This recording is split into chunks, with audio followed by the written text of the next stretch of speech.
Ora, aquele que é poderoso para vos guardar de tropeçar e apresentar-vos irrepreensíveis com alegria perante a sua glória, ao único Deus sábio, Salvador nosso, seja a glória e majestade, domínio e poder, agora e para todo sempre. Amém. Judas 1, 24 e 25. Chegará um dia, irmãos, quando seremos apresentados nos tribunais de Deus como seus cortesões, ou então seremos expulsos do seu tribunal como rebeldes contra a sua autoridade. Nós esperamos com expectativa confiante que seremos apresentados como amigos de Cristo, a Deus Pai, ao Pai, e isso é, de fato, um motivo de adoradora gratidão. Vocês notaram como Judas expressa isso? Para apresentar-vos irrepreensíveis. Não haverá ninguém no céu, senão aqueles que são irrepreensíveis. Não entrarão de modo algum naqueles santos cortejos nada que contamine. O céu é perfeitamente puro, e se vocês e eu alguma vez chegaremos lá, devemos ser puros como a neve. Nenhuma mácula de pecado deve estar sobre nós, ou então não poderemos ficar entre os cortesões de Deus. De seu trono flamejante brotaria colunas de fogo devorador sobre qualquer alma culpada que se atrevesse a se apresentar nas cortes do Altíssimo, se tal situação fosse possível. Mas somos impuros quanto aos nossos atos e, o pior de tudo, impuros quanto à nossa própria natureza. Como então podemos alguma vez esperar estar ali? Ainda assim, queridos irmãos, a nossa confiança é que estaremos. Por quê? Não é porque Cristo é capaz de nos apresentar irrepreensíveis ali? Venha, cristão, pense por um minuto em quão impecável Cristo fez tanto quanto o seu pecado passado é considerado. No momento em que você creu realmente em Cristo e foi regenerado soberanamente, você estava tão completamente lavado em seu precioso sangue que nenhuma mancha de pecado permaneceu sobre você. Tente perceber que qualquer que tenha sido a sua vida passada, agora, se você está em Cristo Jesus, você é purificado de toda a iniquidade, em virtude do seu sacrifício expiatório, e você está coberto por um manto imaculado de justiça em virtude de sua vida bem-aventurada da perfeita pureza e obediência à vontade do seu Pai. Agora, você está sem culpa na medida em que seu pecado passado é considerado, pois ele lançou-os todos nas profundezas do mar. Mas você sente que não é inculpável quanto à sua natureza. Você diz, eu sinto tudo o que é mal se erguendo, às vezes dentro de mim. Mas todo este mal está sob ameaça e sentença de morte. Cristo o pregou em sua cruz.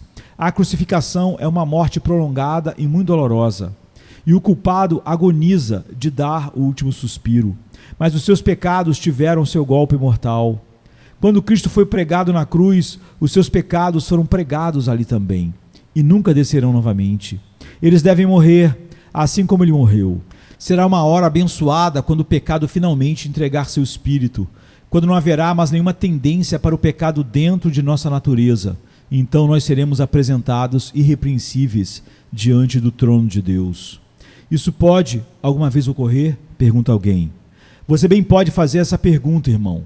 Pode ser que alguma vez não seremos tentados por uma luxúria imunda, nem seremos perturbados por uma paixão desenfreada, nem sentiremos as paixões da inveja ou do orgulho novamente. Sim, certamente será. Cristo garantiu esta bênção para você. Seu nome é Jesus, o Salvador, porque ele salvará o seu povo dos seus pecados. Mateus 1, 21. Ele deve fazer e fará isso por todos os que o Pai deu a ele. Alegrem-se que ele fará isso, pois ninguém, além de Deus, pode fazer isso. Deve ser o único Deus sábio, Salvador nosso, que pode fazer isso, e ele o fará. A sua fé permite que vocês se imaginem como sendo irrepreensíveis diante do trono de Deus? Bem, então deem ao Senhor a glória que é devida a ele por um ato tão maravilhoso da graça quanto esse. E assim vocês devem ser apresentados por Cristo em glória. Há uma grande agitação em uma família quando uma filha deverá ser apresentada em um cortejo e pensa-se que isso seja um acordo grandioso. Mas um dia, você e eu, que acreditamos em Jesus, seremos apresentados ao Pai. Que beleza radiante, então, vestiremos quando o próprio Deus olhará para nós e nos declarará sermos inculpáveis. Quando não haverá motivo para a tristeza remanescente e, portanto, seremos apresentados com alegria. Deve ser assim, meu irmão. Deve ser assim, minha irmã. Portanto, não duvidem disso. Em quanto tempo isso ocorrerá, nós não podemos dizer. Possivelmente amanhã. Talvez antes que o sol nasça novamente, eu e você podemos ser apresentados por Cristo com alegria perante a sua glória. Nós não podemos dizer quando isso ocorrerá, mas estaremos ali em seu bom tempo. Seremos perfeitos, seremos aceitos no amado e, portanto, a Ele seja a glória e majestade, domínio e poder, agora e para todo sempre. Por causa dessas duas grandes bênçãos que a graça soberana nos dá, a preservação final e a apresentação diante da sua glória, ofereçamos ao Senhor as nossas mais elevadas atribuições de louvor. Judas diz, agora e para todo sempre. Bem, nós observaremos o para todo sempre, enquanto a eternidade desenrola-se. Mas observaremos o louvor a Deus agora, neste momento. Ao único Deus sábio, Salvador nosso, seja a glória, a majestade, domínio e poder. Agora, venham, irmãos e irmãs, pensem no que vocês devem a Ele, que os tem guardado até hoje e não os deixará. Pensem em onde vocês poderiam estar e considerem, posso dizer, onde vocês costumavam estar em seu estado não regenerado.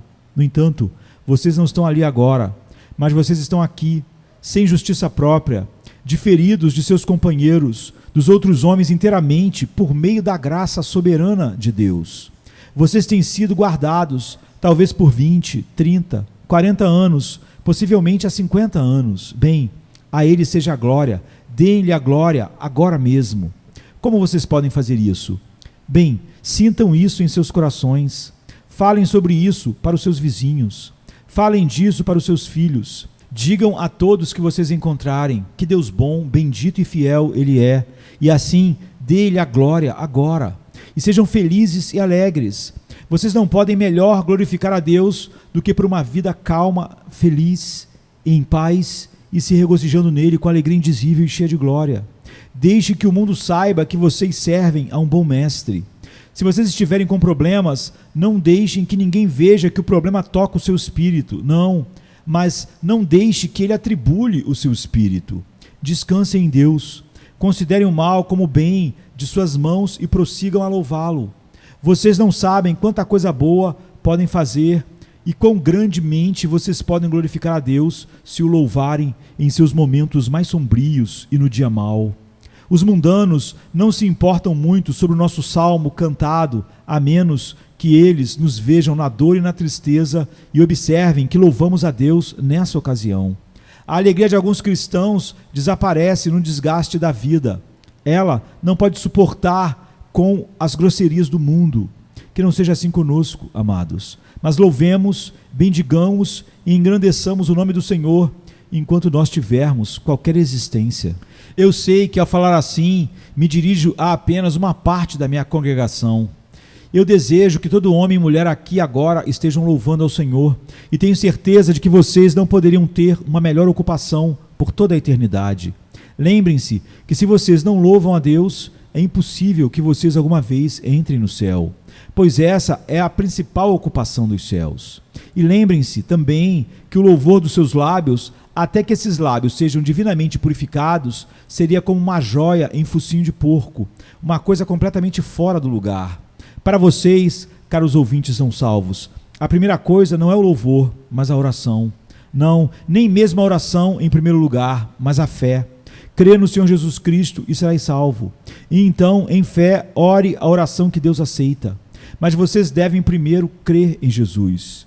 E o que significa crer em Jesus? Você pergunta.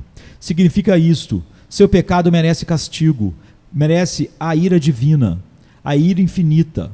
Pois Deus, que é justo, deve punir o pecado. Mas o seu Filho veio ao mundo para sofrer no lugar daqueles que o Pai deu a ele, daqueles que confiam nele.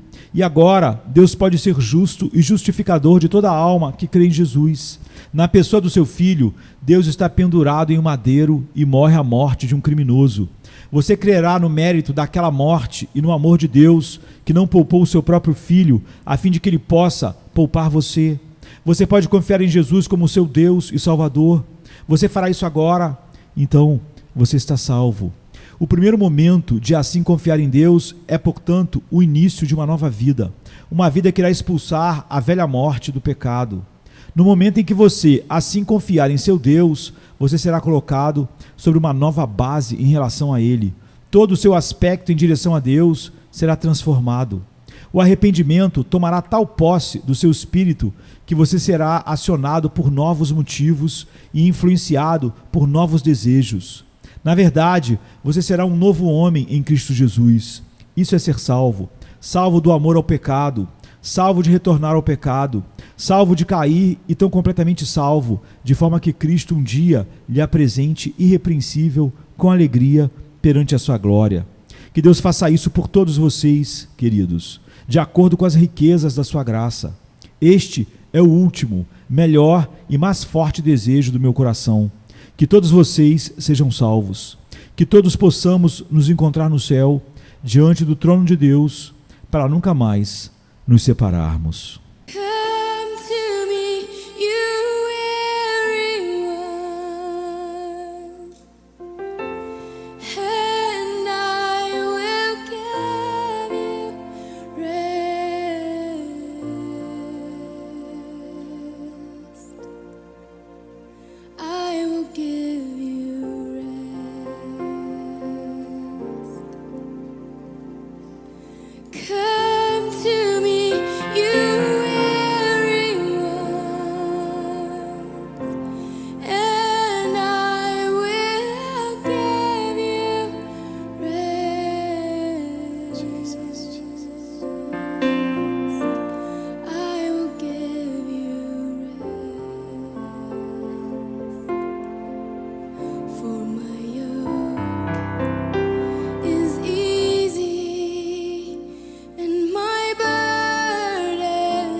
To